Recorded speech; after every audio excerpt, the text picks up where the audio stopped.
Good morning students. आज हम पढ़ रहे हैं magnetic field due to current through a very long circular cylinder.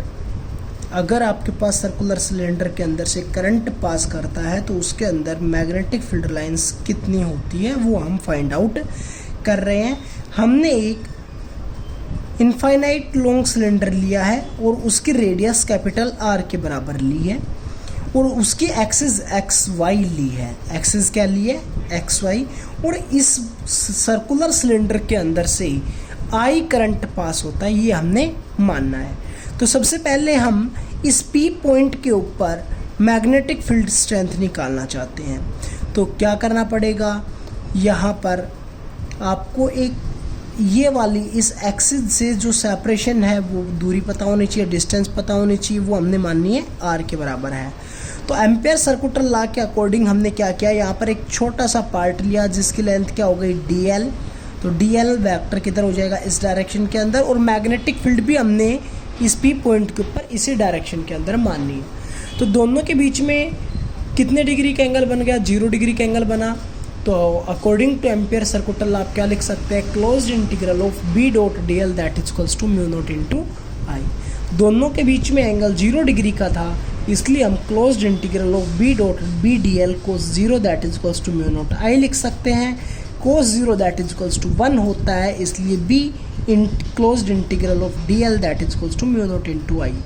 dl का इंटीग्रेशन करेंगे, यानी कि इस छोटे से पार्ट को अगर आप इंटीग्रेट करना चाहते हैं तो इस सर्कुलर रिंग यानी कि जो ये r रेडियस लेके इसके बराबर होगा, तो हम dl का इंटीग्रेशन किसके बराबर लिखेंगे, दैट इज 2 पाई r के बराबर। तो b की वैल्यू हमारे पास किसके बराबर आ जाती है, b that is equals to mu naught upon में 2 पाई i बाई r। यानी कि हमारे पास जो रिजल्टेंट क्लियर होकर सामने आता है वो ये है कि magnetic field is inversely proportional. Magnetic field is inversely proportional to the separation यानी कि r के, ठीक है, आउटसाइड द सर्कुलर सिलेंडर।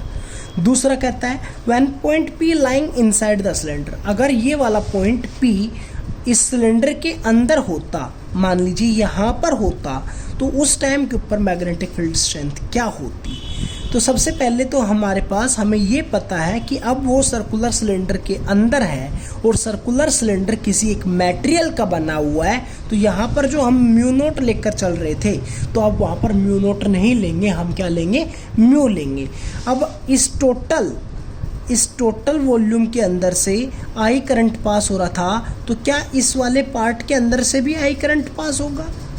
भाई मान लीजिए कोई एक वायर है, इसके अंदर से आई करंट पास हो रहा है और मान लीजिए ये पीछे वाला जो पार्ट है जिसकी रेडियस आउटर रेडियस से कम है, जैसे कि ये वाला कैप का, इस टैप का एरिया मैं देख रहा हूँ तो कम है विद रिस्पेक्ट टू ब्लैक और सिल्वर के रेशियो के अंदर। तो एक तो रेशियो ये है एरिया जो सिल्वर सामने से दिखाई दे रहा है और एक ये ब्लैक वाला दिखाई दे रहा है। तो ब्लैक वाले का एरिया ज़्यादा है, सिल्वर वाले का एरिया कम है।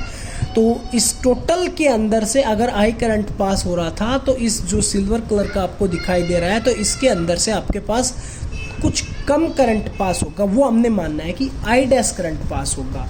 अब आई डैश की वैल्यू आप कैसे निकालेंगे, टोटल करंट को उसके टोटल एरिया के साथ डिवाइड कर दें और जो आपके पास छोटे वाला एरिया है इसके साथ मल्टीप्लाई कर दे, तो आप क्या हो जाएगा, I dash that is equals to I divided by pi R square into pi R dash का स्क्वायर।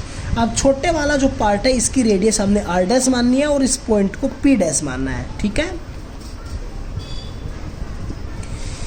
आई डैश की वैल्यू क्या हो गई हमारे पास, पाई से पाई कैंसिल, यानी कि आई आर डैश का square divided by capital R का स्क्वायर। तो हम यहाँ पर एम्पेयर सर्कुलर लॉ का यूज करते हैं, तो closed integral of b dot dl1 that is equals to, अब यहाँ पर एक मीडियम आ गया इसलिए यहाँ पर म्यू लिखा जाएगा और म्यू को हटाकर हम क्या लिख सकते हैं, म्यू नोट म्यू आर के बराबर। तो इसलिए मैंने क्या लिख दिया, mu naught mu R into I dash, ठीक है, क्योंकि अब उसके अंदर से करंट क्या पास हो रहा है, आई डैश करंट पास हो रहा है। दोनों के बीच में एंगल वहाँ पर भी 0 डिग्री बनेगा, 0 डिग्री बनेगा तो cos 0 लगेगा, cos 0 that is equals to 1 के बराबर हो जाएगा। तो b closed integral of dl1 that is equals to mu naught mu R I dash के बराबर होगा। dl1 का इंटीग्रेशन करेंगे तो 2 पाई आर डैश के बराबर होगा और यहाँ से अगर हम b की वैल्यू निकालना चाहते हैं तो किसके बराबर होगी, mu naught mu R I dash divided by 2 pi R dash.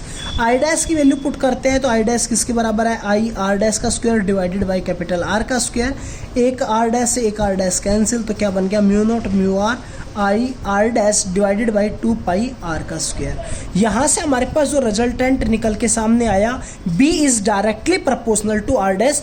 पहले वाले पार्ट के अंदर हमने किया था तो यहाँ पर रिजल्टेंट आया था B is inversely proportional to R, लेकिन दूसरे वाले पार्ट के इन डायरेक्टली प्रोपोर्शनल है आर डैश के।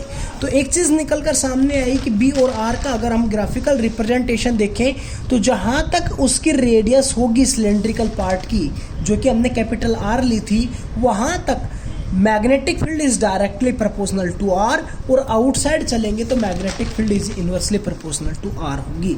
तो जो maximum value of magnetic field होगी वो at the surface of circular cylinder ली जाएगी, यानी कि B is directly proportional to R जो रहेगा वो कहाँ तक रहेगा, आर जब तक कैपिटल आर के बराबर नहीं हो जाता है। और जब आर की वैल्यू कैपिटल आर से बड़ी होगी तो उसके बाद क्या होने लग जाएगा, डिक्रीज होने लग जाएगा।